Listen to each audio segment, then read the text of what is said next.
स्वागत है आपका अपने YouTube channel doctor Madhubala classes में। आज हम राज्य की उत्पत्ति के सामाजिक समझौता सिद्धांत में जो तीसरे प्रतिपादक हैं रूसो, उनको करेंगे। तो रूसो का जीवन परिचय जो है, जन्म 28 जून 1772 को जेनेवा स्विट्जरलैंड में हुआ। इनके जन्म के समय इनकी माताजी का देहांत हो गया। इनके पिता इनसे नफरत करने लगे और रूसो जो है उनका जीवन आवारागर्दी में व्यतीत हुआ। 1742 में फ्रांस चले गए। फ्रांस के दूतावास में 18 महीने तक काम किया। 1750 में रूसो के जीवन में एक महत्वपूर्ण परिवर्तन आया। फ्रांस की डिजोन एकेडमी ने एक निबंध प्रतियोगिता रखी जिसका शीर्षक था विज्ञान तथा कला ने नैतिकता को विशुद्ध करने में योगदान दिया है या उसके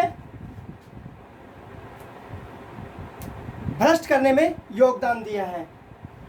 रूसो ने प्रथम पुरस्कार प्राप्त किया और रूसो ने इस प्रतियोगिता में लिखा, इस निबंध में लिखा कि जो मनुष्य का भ्रष्ट चरित्र है वो सामाजिक संस्थाओं के कारण उत्पन्न हुआ है।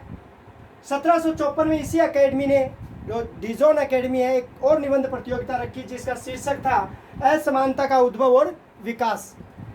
इसमें रूसो ने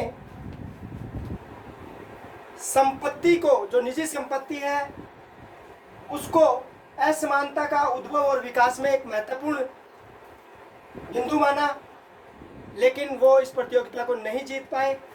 जीवन भर नए दोस्त बनाते चले गए और उनको छोड़ते चले गए, फिर नए दोस्त बनाते चले गए और स्थायी रूप से कहीं उन्होंने जॉब नहीं की। 2 जुलाई 1789 में मिर्गी रोग के कारण उनकी मृत्यु हो गई। तो 2 जुलाई 1779 में मिर्गी रोग के कारण मृत्यु। और रचनाएं हैं an introduction to political economy, social contract. इसी में सामाजिक समझौता सिद्धांत को उन्होंने प्रस्तुत किया है। सोशल कॉन्ट्रैक्ट में इस पुस्तक में उन्होंने कहा है कि प्रकृति की ओर लौटो, कॉन्फेशंस। उनकी जो आत्मकथा है उसे कन्फेशंस नाम दिया गया है। द हिलोइस, इसमें भी इन्होंने प्रकृति की ओर लौटो कहा गया है। Discourses on the origin of inequality, discourses on the moral effects of arts and science. तो ये 2 निबंध हैं जिनमें उन्होंने पुरस्कार जीते। तो यह था रूसो का जीवन परिचय और रचनाएं। अब हम सामाजिक समझौता सिद्धांत को करेंगे। वही 5 आधार हैं: मानव का स्वभाव, प्राकृतिक अवस्था, समझौते का कारण, समझौते का स्वरूप और फिर राज्य का स्वरूप। तो एक बार इसका स्क्रीनशॉट लेंगे, उसके बाद नेक्स्ट करेंगे। मानव स्वभाव। रूसो के अनुसार मनुष्य स्वभाव से स्वतंत्र, सुखी, सरल, आत्मसंतुष्ट, सीधा, भोला एवं निर्दोष था। वो पशु तुल्य था। पशु तुल्य तो था लेकिन एक आदर्श बर्बर था। खूंखार था लेकिन आदर्श बर्बर था। बुद्धि द्वारा चलित न होकर भाव द्वारा चलित था, लेकिन फिर भी उसमें 2 प्रवृत्तियां विद्यमान थी। यानी बुद्धि नहीं थी, भाव से चलता था।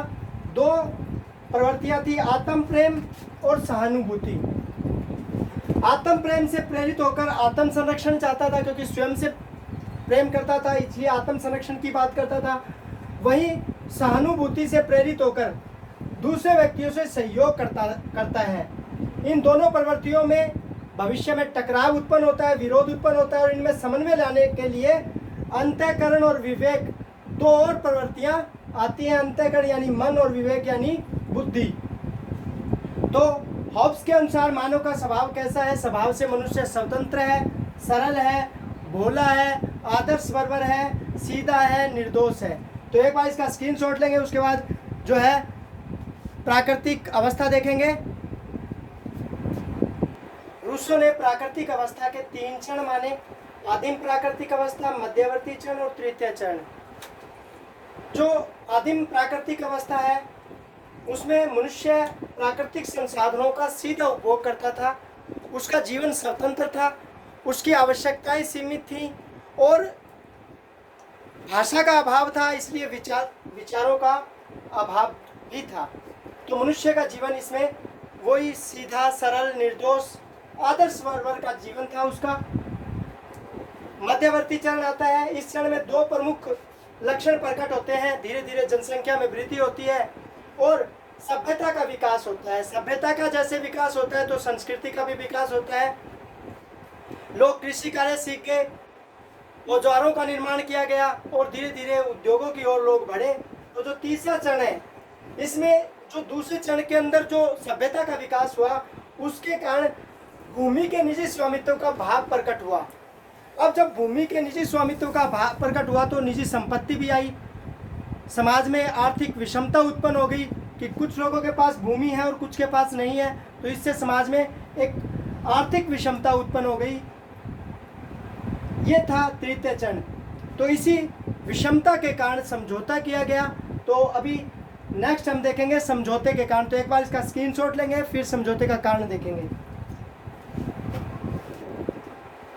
दूसरे चरण के अंदर जो प्राकृतिक अवस्था थी उसके दूसरे चरण में जो सभ्यता और जनसंख्या वृद्धि हुई, उस सभ्यता के कारण कृषि कार्य किए जाने लगे, औजारों का निर्माण किया गया, उद्योग धंधे आए।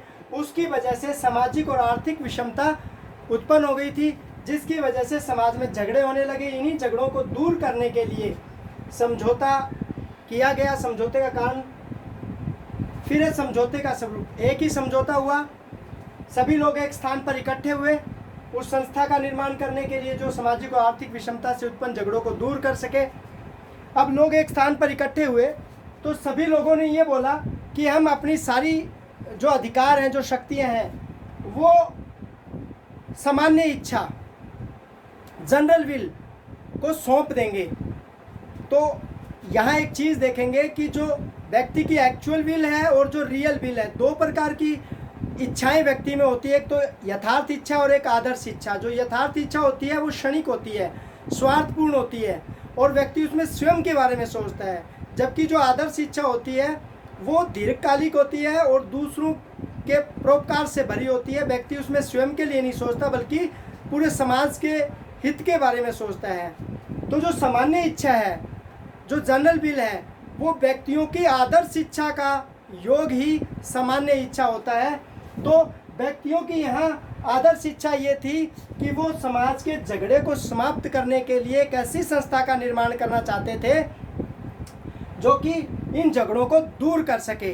तो आदर्श इच्छाओं का योग किसने ले लिया? सामान्य इच्छा ने। तो सभी व्यक्तियों ने अपने सभी अधिकार किसको दे दिए? जनरल विल को समर्पित कर दिया। इस प्रकार एक राज्य का निर्माण किया गया। तो इसका स्क्रीनशॉट लेंगे, उसके बाद राज्य का स्वरूप देखेंगे। राज्य का स्वरूप, समझौते के बाद जिस राज्य का निर्माण किया गया रूसों के द्वारा वो सीमित राजतंत्र था। अर्थात राजा तो होगा लेकिन वो सामान्य इच्छा द्वारा उसकी शक्तियां सीमित होंगी। तो इस प्रकार सीमित राजतंत्र था। लोकप्रिय संप्रभुता, अर्थात जो संप्रभुता होगी राजा की वो जनता में निवास करेगी, यानी लोकप्रिय संप्रभुता की बात की है। लोकप्रिय संप्रभुता का जनक जो है अल्थूसियस को माना जाता है। अल्थूसियस तो लोकप्रिय संप्रभुता का जनक, लोकप्रिय संप्रभुता। तो लोकप्रिय संप्रभुता का जनक जो है अल्थूसियस है। लोकप्रिय संप्रभुता क्योंकि सारा कुछ जो है जनता के अंदर निहित है। और रूसों ने राज्य को बॉडी पॉलिटिक्स कहा है। जहां हॉब्स ने राज्य को कॉमनवेल्थ और सिविटास बोला, वहीं लोक ने राज्य को सिविल सोसाइटी बोला और रूसों ने राज्य को बॉडी पॉलिटिक कहा है। जहां हॉब्स ने निरंकुश राजतंत्र की बात की, वहीं लोक ने जो है वैधानिक राजतंत्र की बात की और रूसो जो है उसने सीमित राजतंत्र की बात की। बात करें हॉब्स की संप्रभुता की, तो हॉब्स की जो संप्रभुता थी वो कानूनी संप्रभुता थी। लोक की जो संप्रभुता थी वो राजनीतिक संप्रभुता थी और रूसो की जो संप्रभुता है वो लोकप्रिय संप्रभुता है, जिसका जनक जो है अल्थूसियस को माना जाता है। तो इस प्रकार हमने सामाजिक समझौता सिद्धांत के तीनों विचारक हॉब्स, लोक, रूसो को देखा। अब नेक्स्ट वीडियो में जो है हॉब्स, लोक, रूसो से जो संबंधित महत्वपूर्ण प्रश्न हैं, चाहे राजनीति विज्ञान से संबंधित कोई भी प्रतियोगी परीक्षा हो, उसके अंदर वो सभी प्रश्न महत्वपूर्ण होंगे। 50 शब्दों में, 100 शब्दों में और 200 शब्दों में जो है हम प्रश्न बनाएंगे। 2 वीडियो बन सकती हैं। तो उम्मीद करता हूँ ये तीनों वीडियो जो हॉब्स, लोक, रूसो की है सामाजिक समझौता सिद्धांत पर, आपके लिए उपयोगी होंगी। धन्यवाद।